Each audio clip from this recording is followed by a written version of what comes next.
Hello, Art. How are you? Good, Alan. How are you? Long time no see. Yes, been well in person for sure. Yeah, Yes. absolutely. Too long Um, for all of us. Yeah. Too long, yes. How's the Well, weather in Florida? well, I went out swimming this morning, so it's pretty good. I How did you? not go out swimming this morning. Just letting you Yeah, know. yeah. In fact, I banished Janet and Stuart. They went to the beach. No. So anyway, how about if I introduce you first? Anyway, it's good. Yes. Okay. For those of you who don't know, Art and I have been friends for quite a long time, and I consider Art to be one of my dearest writing friends. So it's certainly a pleasure to uh, be hooked up with him today. Art Taylor is the author of the story collection The Boy Detective and the Summer of '74 and Other Tales of Suspense, and of the novel and stories On the Road with Dylan Louise, which won the Agatha Award for Best First Novel. He won the 2019 Edgar Award for Best Short Story for English 398 Fiction Workshop, which originally appeared in Ellery Queen's Mystery Magazine. He's won 3 additional Agatha Awards, an Anthony Award, 4 Macavity Awards, and 3 consecutive Derringer Awards for his short fiction. His work has also appeared in Best American Mystery Stories. He is an associate professor of English at George Mason University. And I have to say, he likes cheese, but I do not hold that against him. Welcome, Art. Thank you. You know, the cheese line, people who know us may know that we're often confused, even among people who know us really well. I'll get called Alan, and Alan will get called Art, and people will stop us at conferences and think we're the other person. But one way to tell us apart is just put out a cheese platter, and if one of us gravitates toward it, that is Art. And if one sort of runs away, that would be Alan. So Let me add, at these conventions, when people come up to me and they congratulate me, because obviously Art's nominated for something at any particular time, I just say thanks. Thanks a lot. I appreciate that. However, you could say about nominations, wait till I get to your bio here. Alan Orloff's novel, Pray for the Innocent, I will hold this up, won the 2019 Thriller Award for Best Ebook Original. His debut mystery, I'm going to go through all of them here, Diamonds for the Dead, was a finalist for the Agatha Award for Best First Novel. His story, I'm not going to hold this up, Dying in Dokesville, from Mystery Most Geographical, I do have that over here, won a 2019 Derringer Award, and Rule Number 1 was selected for the Best American Mystery Stories in 2018. His PI novel, I Know Where You Sleep, I'll hold that up too, was released last February, and his upcoming YA thriller, I don't have a copy of that yet, I Play One on TV, will be out in July from Down and Out Books. Now, that was the bio that I have. However, I also want to hold up Killer Routine and Deadly Campaign, and I also want to hold up some of the Zach Allen books, Ride Along and First Time Killer. And there's also another one, which I believe is sort of a tour of West Virginia culinary trends that I have on ebook. Alan's a prolific writer, both of novels and short stories. And as he said, we know each other really well. We're in a writing group together. So I'm proud to have followed his career nearly from the beginning. Now back to serious stuff. Alan is currently the president of Mystery Writers of America, Florida chapter, and payback on the cheese. He likes cake and arugula, but not both together. So again, if you're serving something up, avoid that. So that's who we are. And thanks so much to Suffolk for having us here today and pairing us together. I've missed Alan since he moved down to Florida in person, that we get together on Zoom as well. And it's good to be connected on Zoom here. It is. And thank you, Katie, for having us here. I have to say that the Suffolk Festival is one of the favorite stops of the year. It's really a great thing and everybody is so happy. The fans just love it. Absolutely. I wish we were there in person, and we'll look forward to getting together in person again, another time. Alan, I'm going to segue from the introduction and that array of books. And I'm not going to talk so much about how prolific you are, though you are that, but also about the breadth of what you're writing. In what I showed here, and in the work that I know you've brought to our writers group, we've seen a range from a traditional mystery to a thriller with speculative elements, you're writing some YA, you've got some horror in there, you do police procedural, and this is not even counting like novels versus stories. So I think about the breadth of that work. I know you commented at one point about how you read widely. You would follow a writer, whatever he or she did.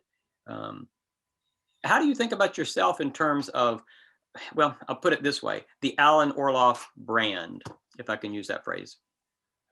Well, I wish there was a brand. I think it's, some might say eclectic and broad, some might say unfocused. I wish I could, I mean, in many respects, I wish I'd be able to just sort of work in one particular subgenre, develop a following, maybe have a series, something like that. Pretty much all the books, with the exception of 2, are standalones. And those 2, well, they would have been a very long series, but the publisher decided to stop, and now we're calling it duology. But I don't think, I don't think in those terms. When I was a kid reading, I'd go to the library and I wouldn't like go for a certain spot on the shelves. I would just sort of go through the whole thing and pick out books that interested me. And I mean, you mentioned, I would, I guess I like the works of Donald Westlake, who wrote in a wide variety of subgenres. There's a writer named Martin Caidin, who he did some sci-fi stuff, but I think he did some more traditional things as well. Peter Boulet, I'm not sure if I'm saying that right. Some of the old time guys who, and it wasn't until I actually got into the writing game that I really noticed that there were all these subgenres. For me, I just wanted to write something that's interesting. So these ideas, they pop into my head. They range all over the place, and I don't think so much in terms of what subgenre am I writing in. Now, I would have to say that's probably a hindrance, a big negative when it comes to trying to find a place in the market and developing a following as far as the readers go, and where editors want to place you. I think I frustrated more than one agent with my inability to concentrate on a particular subgenre. But, Well, let me ask this as a follow-up. And obviously, you've developed as a writer over time. And I've noticed that whereas some of the earlier books were more traditional mystery, and we are both, big members of the Malice Domestic community, a community that we love and that we also have missed getting together with them too. More recent work has been a little harder edged. Is that a progression that you've made? And I'm thinking primarily about novels now, because I know with short fiction, you're continuing to do more traditional mysteries. It's not a conscious thing. Pray for the Innocent did have more, sort of a sci-fi twist to certainly just kick things off. And the novel I'm working on now has a little bit of a sci-fi bent to it, a little something that's not quite mainstream. But in between, I've written the YA thriller that's coming out. Really, there's no sci-fi in it at all. It's sort of a traditional thriller. And the PI novel, I was excited to write that. I've always loved PI books, and so I wish I could focus a little better. Can't. So all right, let me throw this back to you. You have written many, many, many successful stories, and they sort of run the gamut too, from traditional to some that are very. I remember one that's sort of very takes place in the future, but the insurance salesman. And it stops in between. So what is there an Art Taylor brand besides award-winning? Well, appreciate you throwing that in too. It's and you talk about branding and you talk about marketing. It does come down to so many writers that we know in the mystery community are producing things. They have followers, and the readers and followers kind of know what to expect each time. And I think there's great benefit in that. Ed Amar, who I know is going to be interviewed and be a part of the festival elsewhere, asked me one time about branding and sort of put it straight out. Said, "Isn't it a problem that you're doing so many different things and people don't know what to expect?" Like you. I always read really widely, still read really widely. And a lot of times I do like to pursue some different things, and I'll write a dark story here and a traditional mystery there. The the title story in my new collection, recent collection, The Boy Detective and the Summer of '74, is certainly more traditional, but in that collection is right. Oh, thank you. There I is have right props. I have alongside. props too. Yeah, it's right alongside some, some darker stories as well. However, and I keep gesturing toward our writing group. Whenever I bring something into our writing group, one thing that one comment I often get is that the voice, even if the structure is different, that the voice sounds the same. There's a consistency of voice and storytelling there. And this is a question that's come up. It's like, what come up, not just for me, but come up in the classes I teach. I asked my students, I said, what are your obsessions? What are your interests? What are your passions? What topics and themes and kinds of character do you come back to again and again?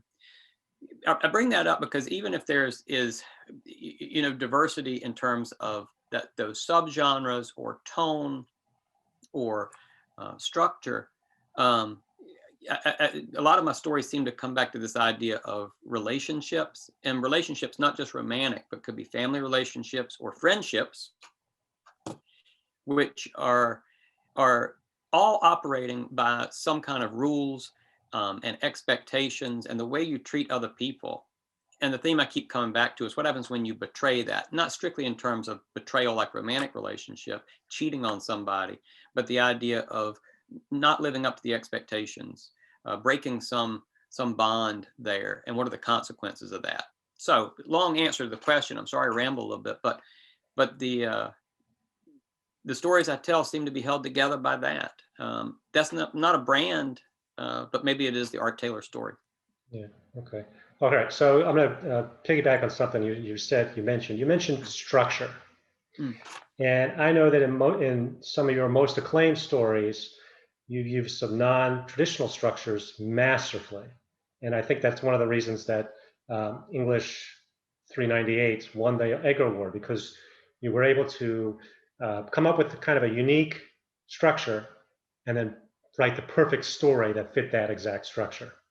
So can you talk a little bit about why you like to push the envelope and experiment with different structures? And I'd like to know, what comes first? Does the structure come first, or does the story come first? Oh, interesting. Yeah, I do like to play with different structures and different kind of storytelling styles, even if the voice may be consistent. I do try to get into different points of view and different structures.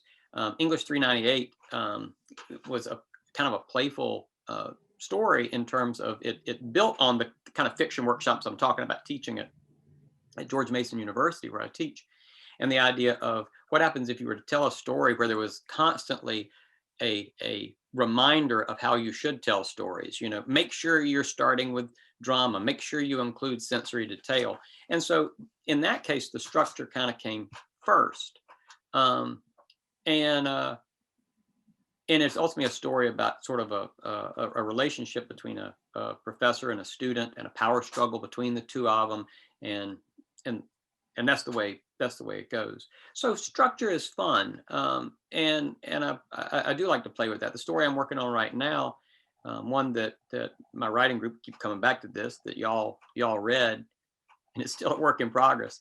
I'm trying to do different, tell part of it from doctors' case notes, another part from text messages that are being exchanged. One part is more summary, one part is more scene, and I think I think it's just playful and hopefully keeps the reader's interest as much as character and plot. Right. I love your Mastering the Art of French Cooking. Was that the title? Yeah, the recipe. And that's a tremendous use of another structure you don't see too often in short stories, like probably never. But I thought that was brilliant. It was fun, and of all the stories I've written, that's the one that people mention the most, for better or worse. And I spent very little time relative to what I usually spend on writing. So. Well, I want to thank you for introducing me to how you can play with structure, because I've tried to do that, alter the structure in a couple of my stories based solely on seeing how you were able to make it work. So I appreciate that.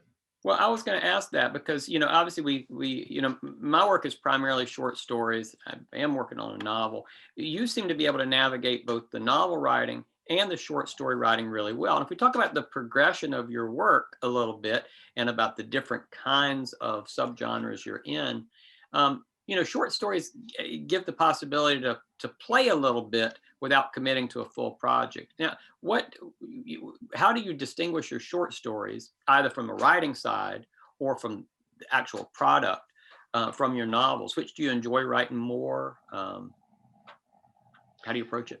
Well, it's funny because I came to writing way late in life. I was already in my 40s before I said, all right, I'm gonna try to be a writer. And in my head, I read mostly long fiction, right? I mean, I've read short fiction too, but predominantly novels. So I figured, all right, I'm going to write a novel. So I wrote 6 or 7 or 8 novel-length manuscripts, and I was in the process of trying to get them published. And it takes a while, and you got to get agents and so on and so on. And then I looked up and I saw you and some of my, no, in a good way, and some of my other friends who were writing these short stories and being successful in getting them published. And I thought that is pretty cool because when you write a novel, first of all, it takes a lot longer to write a novel than a short story. And then the process from writing and sitting down at the beginning, writing your novel to when you see it on shelves can be 2 years or 3 years or whatever, a long time. But in a short story, you can get your feedback really quickly. I mean, certainly comparatively quickly. You write it might take you 3 or 4 weeks to write it. You send it out, you might hear back in 3 or 4 weeks. So maybe 2 months when you sit down with this great idea and you possibly might get it accepted in a publication. So I thought that was really cool. And then I also learned that in a short story, as you mentioned, you can play with things, try different things. One of the things I've noticed in much of my short fiction is they're more noirish, and the main characters are bad people. There's no way I could sustain writing a bad person for the 5 weeks it takes me to write a novel. No, for the 8 months or whatever, a year to write the novel and to stay with it and edit and revise it and so on, and 300 pages. I couldn't. It would break me. So, but I find in the short fiction for 10 or 15, 20 pages, you can write it, put yourself in the head of some evildoer and come out with a satisfying story. So I've really enjoyed writing the short fiction. And, it gives the opportunity to try that. I have 3 stories. One's coming out in July as part of Murder by the Glass. I have 3 stories with the same protagonists in which wordplay, there's a lot of wordplay, like food puns or drink puns. Yeah, okay. And I had so much fun writing those that I don't know. So it's sort of like the short stories are sort of the seasoning to the long cooked meal that a novel could be, as far as my writing life. Does that make sense? Maybe I like that. I just haven't had lunch yet. I think it's time to eat, right? Yeah, that's a good, particularly with stories that are about food. And you're right. I think that there's a possibility, and I say this as someone who doesn't write novels like you do. But the idea is that you could come up with an idea that is based on a little bit of wordplay or an idea for a structure, and just be like, all right, let me see where this goes and work with it. And you could never sustain that for 300 pages. No, and also the idea of an unlikable character. I mean, I can name books that are about characters. We think about Patricia Highsmith's Talented Mr. Ripley. We think about Jim Thompson's Killer Inside Me, where these are not nice people. But man, that's a challenge in order to keep a reader invested and interested and not alienate them a little bit. And think of how difficult it is to sometimes read those when you're spending 5 hours. Try spending 8 or 9 months in the heads of those bad. It just will drive me crazy. All right. So again, in your collection, came out recently, you had the opportunity to revisit some stories that you wrote a long time ago. Oh. How would you say that your writing has evolved over the years? I haven't been doing it long enough to have an evolution, but you have. Well, I'm much older than you are, Alan. So No, you were a boy genius. Yeah, I don't know about that. So it was odd to think that the collection covers 25 years of writing. That, I mean, to be honest, it's like, where did that time go? You talked about, kind of starting to write when you were in your 40s. From the time I was a kid, I wanted to write. And I don't know that I know clearly how much my writing has changed. There are small things I've noticed at a stylistic level. I joked with my students the other day. I'm a real stickler for like the way dialogue tags are used. I tell them, don't use "he sighed" as a dialogue tag or "he laughed" as a dialogue tag. And yet I'd done that in these early stories. I didn't realize it until I went back to put them all together and collect them. And I changed them. Let me say I revised a little bit to get those fixed. So there are small ways there. I think I've become maybe more, and this is double-edged, more confident as a writer, being willing to try things in a different way. So there's that. But at the same time, from a process side, each time I sit down to write a story, it feels like I'm learning the craft all over again. I hate to admit that, but it's like, all right, how do I do this thing? How do I turn this blank page into something? So it's back and forth a bit on that. But I would say the confidence to kind of try different structures, be a little more ambitious with storytelling, maybe part of it. Well, like I said, I haven't been doing it that long, but I think one thing I can point to that's improved is my punctuation. On the actual writing. Yeah, I'm much better punctuator. Well, you talked about awards, and you've said a couple times, made comments about the awards I get, but you've racked up a lot of honors as well from the very beginning, being a finalist for the Agatha Award. How does it change your perception of yourself to get an award, to be nominated for an award? What did Groucho say?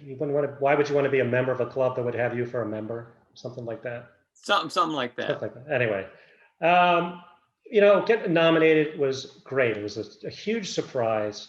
On the few times, and believe me, it's nowhere near as many times as you've been nominated, not even in the same ballpark. It's great. I mean, it's an honor just to be nominated, and I'm thrilled if I'm lucky enough to have my work recognized. So it's great. I suffer, especially when I'm in the middle of a manuscript like I am now, from imposter syndrome. Like, and you mentioned it too. Like, how can I ever write this thing? I'm like, who's going to want to read my dribble, right? So I mean, it's great. It looks good on your resume. I'm thankful every time I get any kind of notice whatsoever. I'm really amazed. So all right, let's talk about awards. You brought it up. You have so many. You guys you and your wife Tara are going to need a new house to have just a separate trophy room. Does that put pressure on you? I mean, knowing that the odds probably are that you might get a nomination on whatever. I mean, do you feel when you sit down like, I don't know, I have this idea, but I don't know if it's an award-worthy idea. Does that put pressure on you? I've always wondered. I've never asked you this before, but I've always wondered. It's an interesting question, and it kind of goes back to what I was asking you as well. We are fortunate to be part of such a supportive, mystery community in general, and I feel really lucky to have people even reading my work, much less valuing it in some way in terms of nominations and awards and things. It's to have just to have somebody stop and say, I read your story and I liked it is that means the world to me.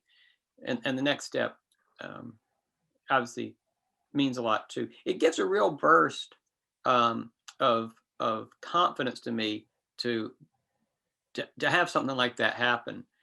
It doesn't change the fact that when I sit down, I feel like I'm learning this again. And I wonder if this next story is going to be good.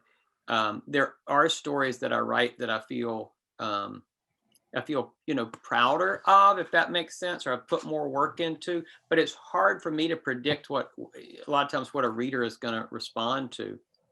And that's sometimes up in the air. I won't say that it puts additional pressure on,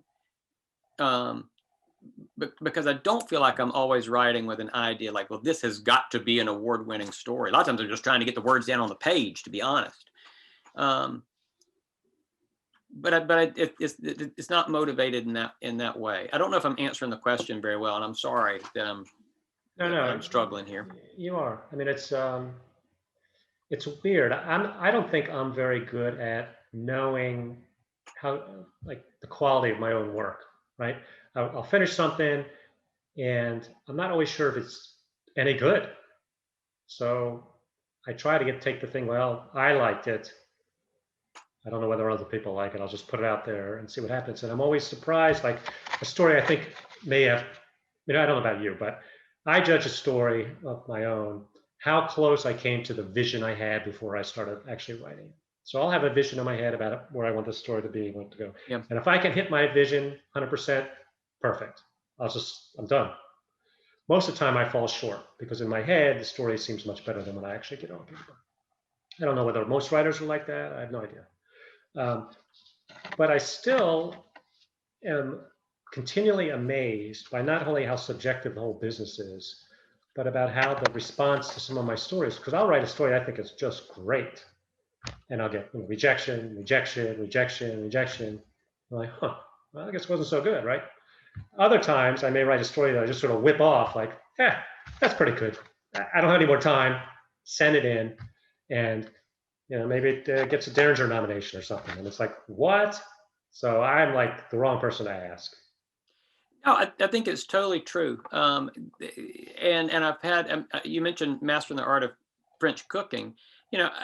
Honestly, I wrote that in a morning.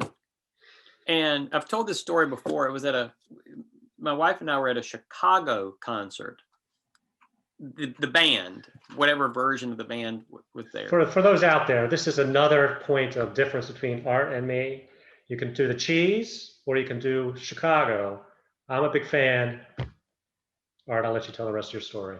Not so much. And so Tara wanted to go, and we're talking about my wife, Tara Laskowski, who is a writer as well. And we can talk more about, there you go, right there. Her debut novel, One Night Gone. She'll be interviewed elsewhere in the festival too. So we were at this concert, and I was bored, to be honest. And so my mind started to wander, and I started thinking about the way to tell the story. And it's like the idea of telling a story with a recipe, and I started percolating on it. Anyway, the next day I just sat down and wrote it, and I drafted it in a few hours, which is not normal for me. And then I sent it to Tara to look at. She gave me some feedback, and then I submitted it by noon, and I got an acceptance by 1. And it's like, and yet that's the story that it has been taught. This is not me patting myself. This is me in amazement. It has been taught in college classrooms. And I'm like, what?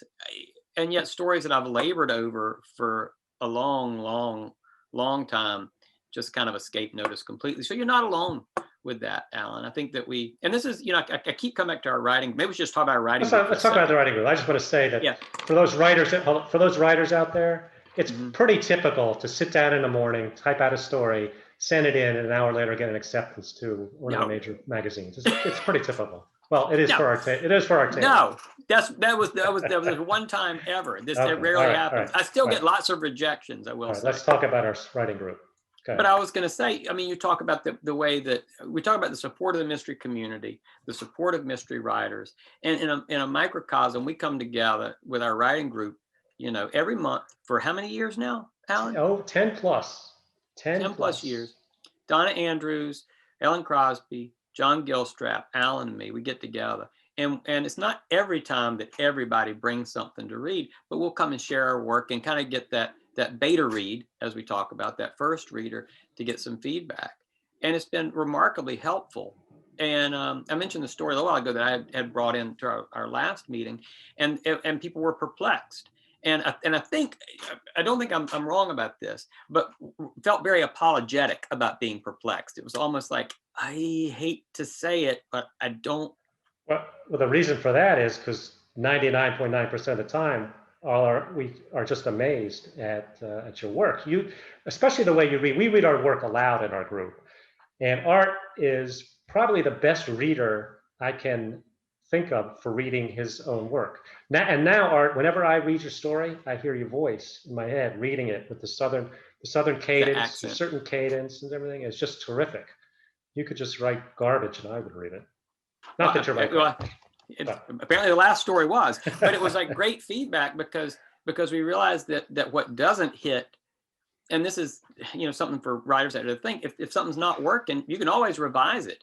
And I felt actually more energized coming out of that by what I could do with the story because I knew where the problems were. And so, Alan, you're talking about how some stories you think this is perfect, this is what I want, this is my vision, and others where it's like kind of falling short, people respond to it. But I mean, what is your, not to put you on the spot too much, but how does that work with the writing process and our writing group a little bit in terms of validating what you're doing, pushing you to work harder? How does that?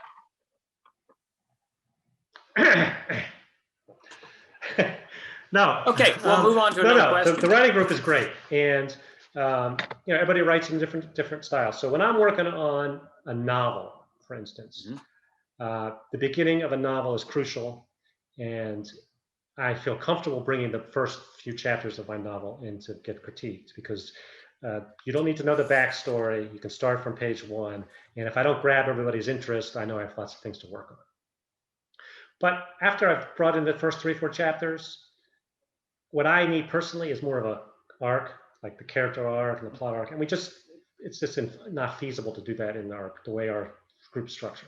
Yeah. So I find when I bring the short stories in, that's where I get the most of my benefit for the craft. Okay. Because I can bring in an entire short story and find out if it works or if it doesn't work. And we've been doing it in our group long enough that I know which people will have salient comments about which aspects of my writing.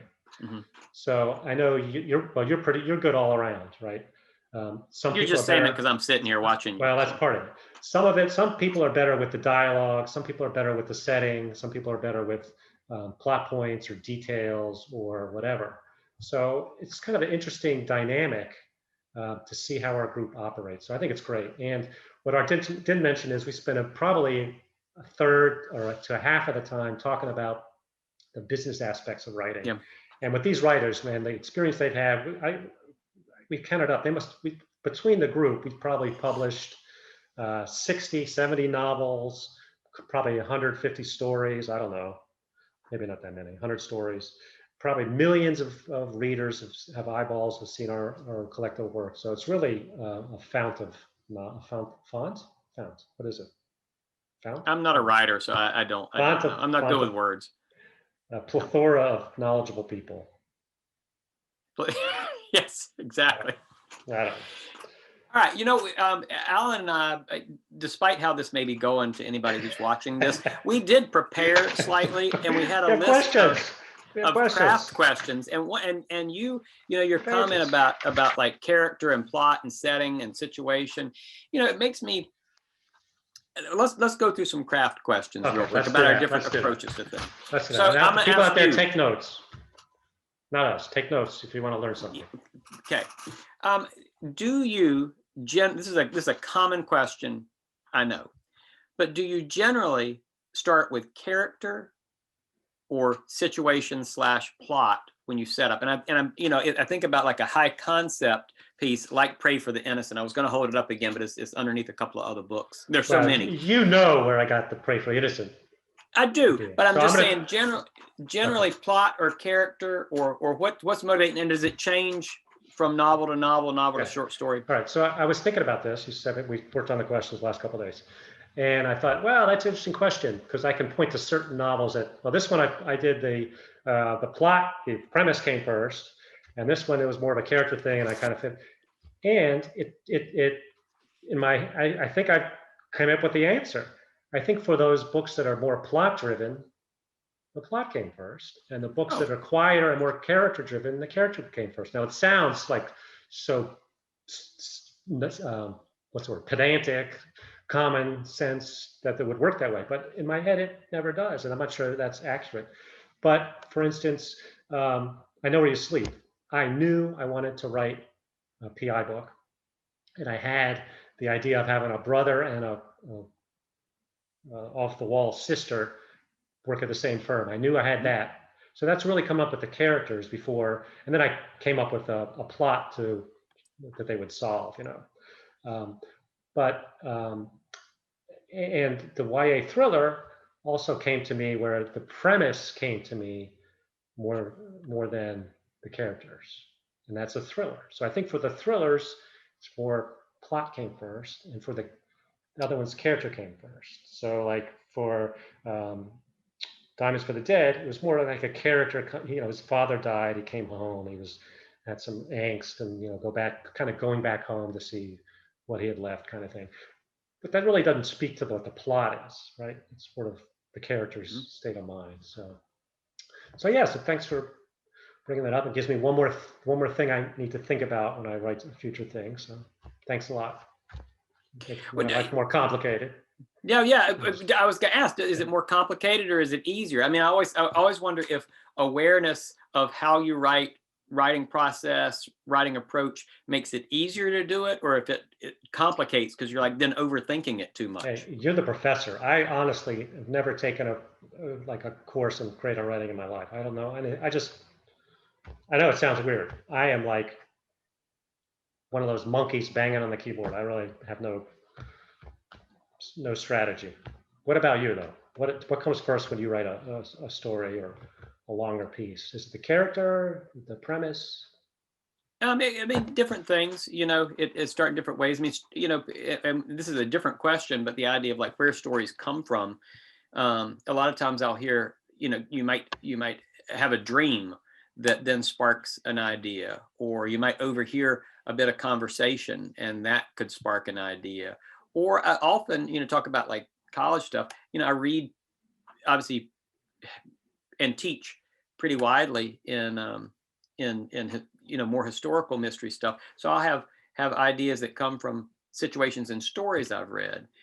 So from that, you know, there are ideas coming from various places, and beyond that, it's, to my mind, it's not always that I have a character and then I find something for the character to do, or a situation and I figure out who it's happening to, but that it's all kind of a back and forth. And this is why I write so slow, is because I'll have a character and then put them in a situation and suddenly I'm like sidelined for days while I'm like, well, what would this character do? Or who is this character how would they react? And then they do something. And then it's like, well, if they did this, then what would happen? And then it takes me days to figure that out. And so it's all this like building block back and forth, which is not different from what you're talking about, but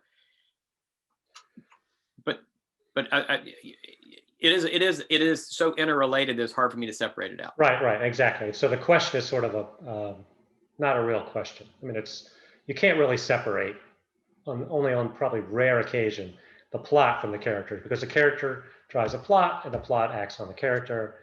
And you know, they're completely intertwined. It's sort of like, yeah. No, but you're right. And I think that what you were talking about as well, though, is like, what is the inciting idea that may get you into it? I think that comes from a lot of different places. I mean, I know you've talked about, you know, stories of you know, something that happened that then will you know, provoke you to take an imaginative flight with it. And I think that's, you know. Yeah. So there's that. Okay.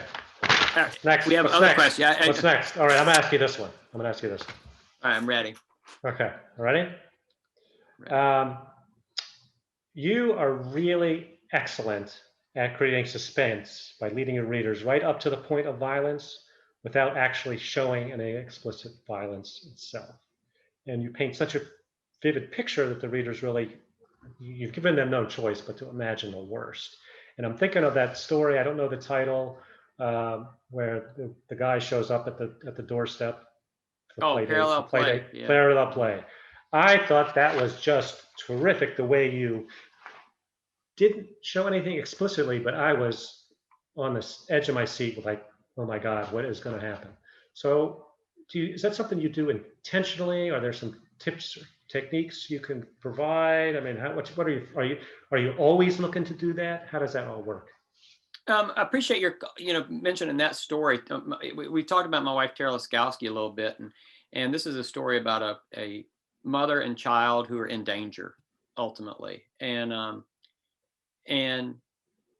when Tara read that, she said she admired the story, but she said, I don't ever want to see this story again, because it was very upsetting to her. But like you said, there's nothing explicitly violent that happens in there, except for the last line. And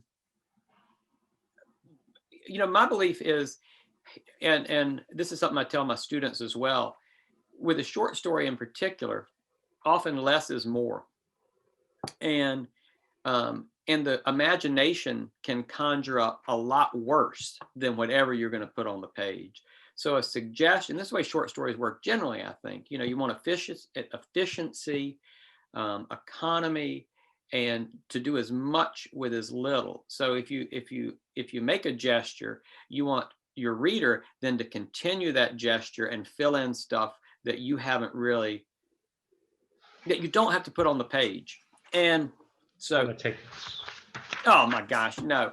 But I think the imagination can conjure up worse than what's on, than anything you write. And I think that's true. Let me say this about not only suspense and violence, but also about emotion. I tell my students that if you have somebody who is like melodramatically emotional on a page, that the reader is going to back away from it. But if you put all the elements on there to touch the reader,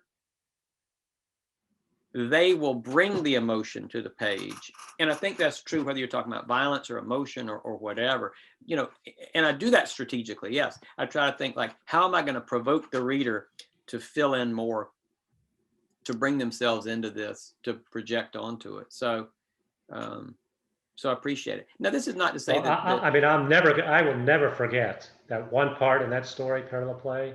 I'm not going to give it away, but I'll tell you later. I mean, it's sort of like halfway through. It's sort of the turning point. I think you set it up brilliantly to like, it takes it from here, and then oh crap, a whole other level of fear is involved. Thank you. I appreciate it. And to flip it on you, how about you with suspense? I mean, what tactics do you have to increase suspense, to pace out? And obviously, I'm talking about short story. That's a different thing than trying to pace out over a novel. What do you struggle with, and where do you feel like you're knowing what you're doing? Well, for me, both what I think is the most important and where I probably have to pay the most attention in a thriller is the pacing. I think that's what makes the thriller, is to get that pacing just right. So it's very fast paced, but it can't be fast paced the whole time, and you have to sort of string the reader along. And one who I think is great at pacing was our critique group mate, John Kilsgraf. Yep. He, in fact, all right, I'll tell you a little story. This was go back 15 years before I'd maybe written a one or two manuscripts. I had just still finding my way in the mystery writing community. And I was at the beach, and I had just finished a book called Nathan's Run by John Kilsgraf, and I gave it to my wife to read, and she read it, and then we always read the acknowledgments, whatever, and she sees a name in there that she knows this person. And I'm like, oh, you know that guy? And she says, yes, I know this guy. I'm really good friends with his wife, and I know him. How would you like for me to see if I can get you to an introduction with John Kilsgraf? I'm like, wow, cool. Because that book, Nathan's Run, is a great example of pacing. The way he intercuts different points of view, he takes you right up to the edge, and then you get a different point of view right up to the edge, just throughout the book. Just a brilliant job. So I'm like, yeah, great. So John was kind enough to agree to meet with me. So we met at a restaurant for lunch, and I asked all the stupid newbie questions. I was like such a newbie, and I'm looking for a mentor. Hopefully you can, like, oh my God, I can just imagine what John was thinking and he was just doing it to be polite to our common friends and so on. I'm like, okay, that's great. So it was nice, and I sent him a follow-up email and so on. So years later, I don't know, we got hooked up on this writing group. So now I find myself sitting across in John's rumpus room with John, an author who I've always admired, especially for his, his suspense and pacing. And I'm saying, John, on page 3, I think that I would do this instead of that. I think this is a little weak. And I just think that's just the craziest thing ever. I'm like a fanboy, but whatever. So what was the question? Was there a question there? Something about suspense? It was a question about how you... Yeah. I try to copy from other people, yourself, John, and others. That's all. I have no strategy. Well, you're doing a great job with it. I mean, obviously we admire your work. I come back to, Pray for the Innocent, which is such, forward driven, and then cutting from one, point of view to another, and the way that we're then putting stuff on pause and moving ahead. I mean, it's all masterfully done, and obviously award winning thriller award. So we know that it's masterfully done. Well, thank you. Thanks. That another quick story. That's the idea for that came to me. I woke up 4 a.m. That idea was fully formed. So all you writers out there, I recommend going to sleep and trying to wake up with a great idea, which was great. Now, though, every time I wake up in the morning, I'm a little disappointed. Yeah. Was it a dream? I don't remember. Was it a dream, or was it just that? I just woke up with this idea. I don't think it was a dream. I just woke up, and sometimes, sometimes you wake up with an idea, right? That's why writers have this the ubiquitous piece of paper on the nightstand that you scribble something on in the morning. You can't read it. Yeah. Luckily, I made sure I remembered this idea because it was just crazy. Anyway, okay. Question for you, short story master. Where do you stand on the twist at the end of the story issue? Oh, do you yes. Need to have a twist? Don't need to have a twist? Like to have a twist? Yes, I have been, kind of in contrast to folks on panels before about this when the question has come up. I think you want to have something at the end that maybe, I think people concentrate too much on the idea of a plot twist at the end. The final line has to be a complete, turnaround from everything that's there. And I think sometimes that there's too much emphasis on that. And I've said this before, but I think that a lot of times it's more of that what we want is more of a character twist than a plot twist. I think that's more relevant and resonant to find out something new about this character that was always there in sort of plain sight, or always sort of simmering beneath the surface, and then we see it and we understand it, and then we go into the blankness at the end of the page. I've used this before as well in our conversation here, kind of filling in things and it all coming together beyond that final line, as opposed to something that kind of cuts stuff off. And I think that a plot twist, it was all a dream, or doesn't do that entirely. How about you? Plot twists? I like a good twist, but like you, I don't like it to be contrived. So if it's organic, that's good. And it doesn't have to, like you said, it doesn't have to be a plot twist. It could be a character twist, or kind of maybe a secret that comes out that, I mean, I tell, I think my goal when I write a novel or short story at the end is to have the readers go, oh, I didn't see that coming, but of course it's the only ending that makes sense. Yeah. That's if I can nail that at the end of the novel, I'm good. So that's what I'm in for. We always come back to this idea that you want to have something that is surprising and inevitable. And I know that's a cliche, but that comes not just what doesn't work is like throwing something at the end where it's like a twist that's not prepared for. Instead, it's so much work in order to lay it all out, pace it all out in a way where the end is both like you said, like, and then of course, and that's what I appreciate. I'm watching our time a little bit. I know we had about an hour. We got a few more minutes left to go. More craft stuff, a little bit about reading. All right. should we You know talk what? about? I got a question for you. I want to ask you this question. This is something I want to know. I've always Uh-oh. wanted another question I've always wanted to ask you. So you Okay. teach writing and literature at George Mason. Um, you're well versed in how fiction and crime fiction in particular has evolved over the years. Um, so what are the biggest changes maybe you've seen in the last 50 years, 70 years um, between the old-time books and the books written today? And would you say that your work is influenced more by those masters or by contemporary fiction?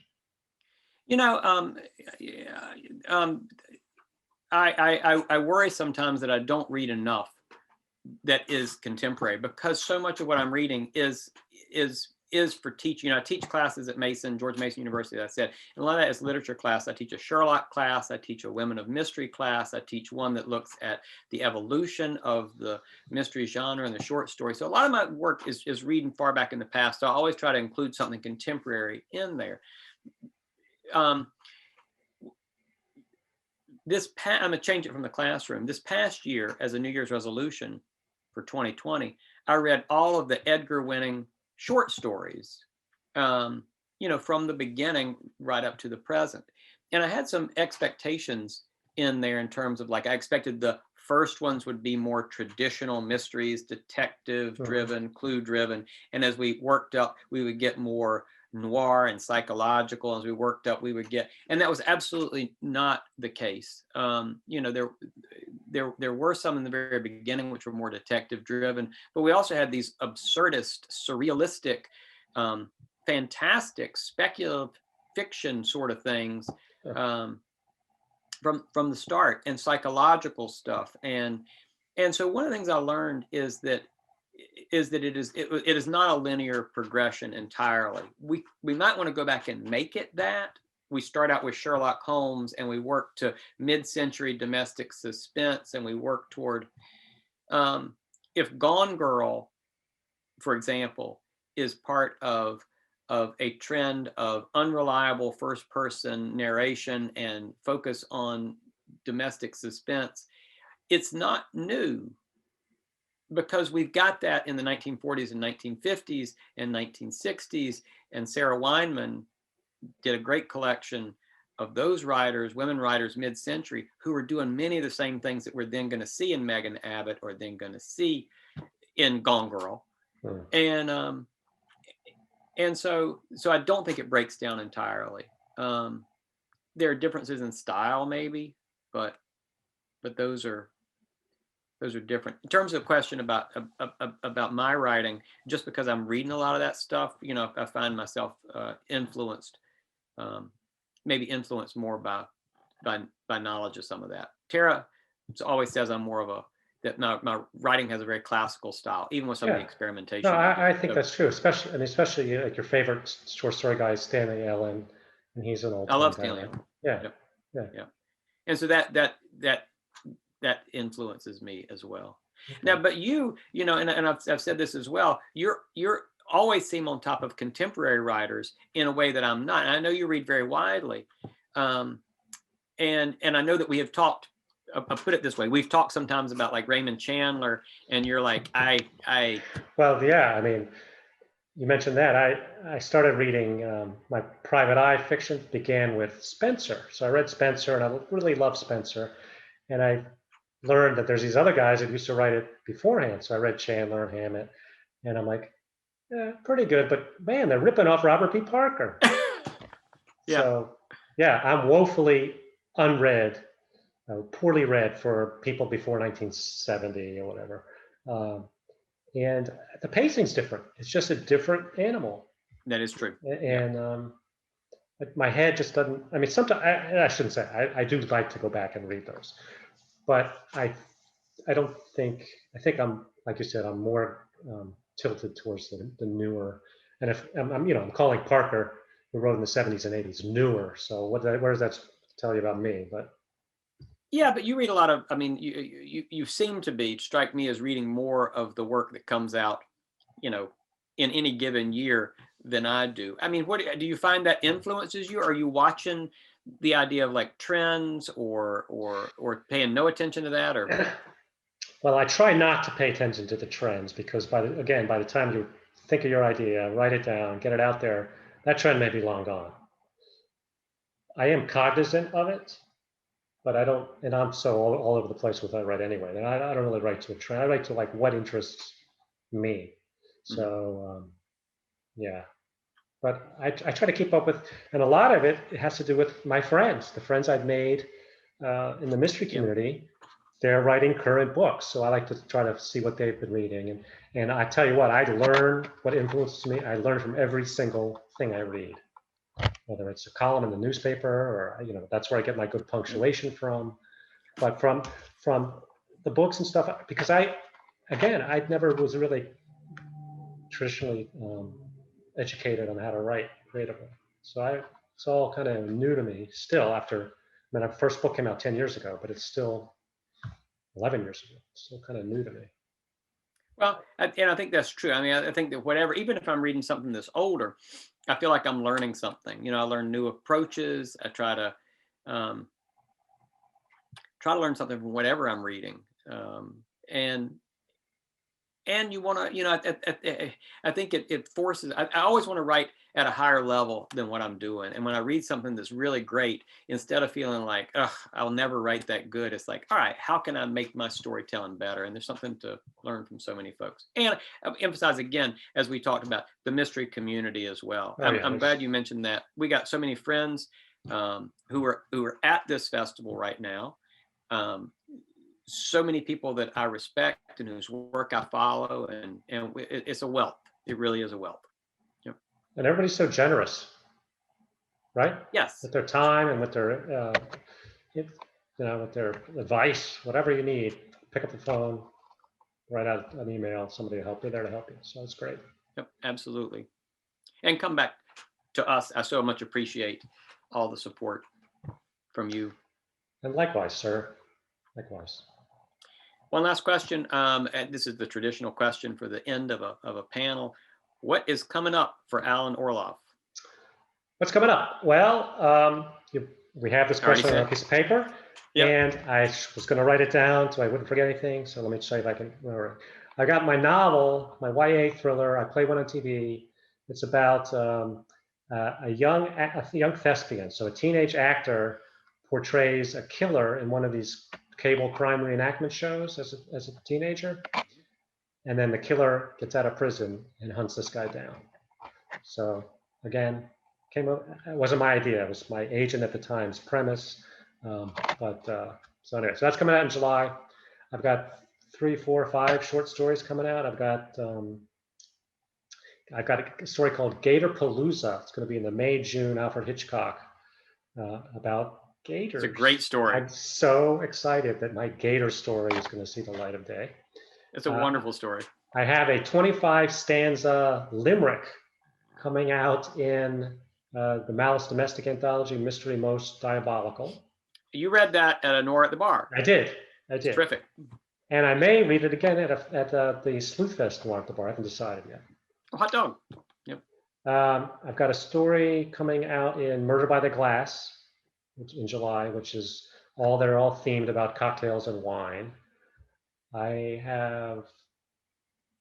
think I have a flash fiction piece coming out, Pulp Modern Flash sometime as well. Nice.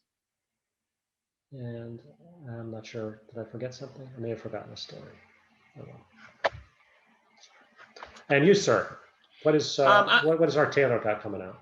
Yeah, sadly, I'm just at the opposite. 2020 was not a good year in many ways, needless to say, but also from a writing angle. I've got a couple of projects that are still unfinished and wanting to get sent out once I can get them done. I had a small story come out with Crippen and Landrew. My publisher did a holiday pamphlet. It's for subscribers only. It's not widely out there, but it was called Ornamental, My Dear Watson. It's my little take at a Sherlock Holmes parody, I guess. One little bit of news, though, speaking of short stories, I was very grateful to be invited to contribute the essay on writing short fiction to the new Mystery Writers of America anthology, Writing Mysteries, How to Write a Mystery. And Lee Child and Laurie King are the editors for that. And it's coming out in April, and it's a joy to have been invited to write that. Previous MWA anthologies on a similar topic, Ed Hoke wrote the essay on that, and here I am stepping in. Unbelievable. I'll tell you why they picked you, Art, because you are an Edgar Award winner and you edited these two Boucher County anthologies, which I had a question about. We didn't have time. You did a great job with these. Thank you. So they got the right person to write their short story. Well, I hope so. I had a lot of fun writing it, and I'm looking forward to the rest of those anthologies, because I rely on those previous editions of it, previous versions of it, to guide my own writing as well. So that's coming up in April. Yep. Thanks so much, Alan, for chatting. Thanks so much, Art, for chatting. This was fun, as always. Talk to you soon. Yep. And look forward to the rest of the festival.